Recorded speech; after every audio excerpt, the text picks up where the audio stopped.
My next guest here on the Showcase is a man who is very familiar with police work. From 2002 through 2006, he was the chief of police in Jersey City, New Jersey. After a 25-year career, he finally retired from the police force. Please welcome to the program, retired chief of Jersey City Police Department, Robert Troy. Bob, how are you today? Good, Captain. So you've seen the gamut of things in police work, kind of like what happened today in Miami-Dade, where 2 police officers were killed when they were issuing a warrant.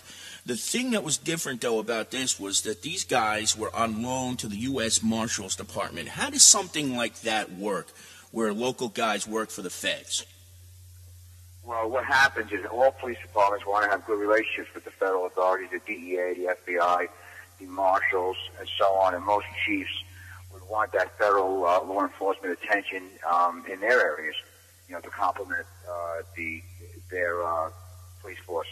So what happens is those agencies are staffed, a large percentage of their staffing are officers that are loaned out from other police departments. For example, Jersey City would loan out individuals to the homicide squad, the prosecutor's office, the DEA, the FBI, the violent crime unit with the FBI. And my position was always that we don't have any problem doing that, but we would love to have the attention of that agency to our area.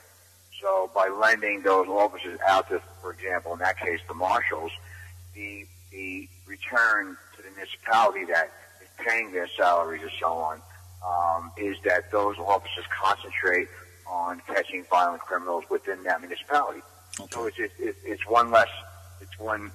a compliment to what the department should be doing to enforce those laws and catch those bad guys. I'm real sorry, by the way. I was busy saying didn't catch a lot of that story, but real sorry to hear that had happened down there. That's terrible. Yeah, it was in a section called Liberty City, and apparently this guy who they were going for is a career criminal, and he was 23 years old. He shot the 2 of them. One was a 21-year veteran, the other was a 23-year veteran. So you could tell that these 2 officers who were on loan to the marshals were very qualified, very experienced. And not that it makes it any more or less disgusting that it's a veteran, but each of them had kids. It makes it all the more difficult when they had children. Doesn't that make it just all the more sickening? Well, you know what? It just goes. 25 years I did that job, and it was a very dangerous job on every level. And the police people really, I think they understand, but it's a very, very, very dangerous profession, especially lately. These days, violent crime being up, the liberal gun laws and so on, and the drug situation, the gang situation in this country. It's an awful lot for law enforcement to handle, and they're doing a great job. God bless those guys and their family, and what can we say? Yeah. It happens. Well, you were commander of the warrant squad for some time, weren't you? Yes. How difficult is it for a police officer or a detective, whoever's issuing a warrant? I mean, do you really have to be on the tip of your toes every time you issue a warrant, not knowing what you're going to expect? In other words, could this be considered one of the more difficult aspects of being a police officer, issuing warrants to people? I think the most dangerous job in the police department is being a patrol officer in uniform, well, first and foremost, because when those officers get calls, they never know what they're going into. True. Officers that are in specialty units, or in this case, a warrant unit, they have some kind of information on what they're going up against. They have an idea. The guy usually has a history. So they have an idea of what they're going up against. And there's always just the unbelievable. Maybe you're going after a guy that doesn't have a violent history, so you go with 2 or 3 guys, and you think that's going to be okay. And you get there, and things turn out drastically different. So there's no crystal ball involved.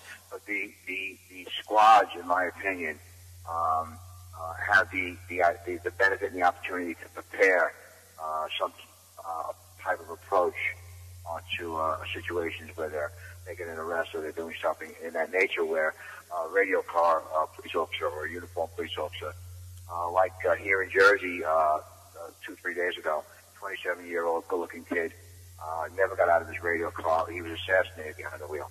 So, you know, you just no telling. There's no telling if that was a detective. Of course, that guy would not have known that he was a cop, but he was in a marked car. He pulled up and asked the guy a question. The guy turned around and put three rounds in his head. My God. At the funeral today. So, you know, it's just. I think that being in those units, though, there is an advantage because you do have history on the individual you're looking for, and you should know that if there's any chance that there's going to be a violent response to, and there always is. Nobody wants to get arrested. Of course. Or go get put away, then you should prepare for that. And hopefully they did that, and then it don't work. You know, sometimes it works and sometimes it doesn't. So you do the best you can. In this particular case, they sent, in addition to the two who are deceased, 3 other officers with those 2 guys. Do you think, in your professional opinion, sending five guys is enough to issue a warrant for murder, or is it just right? What do you think on that?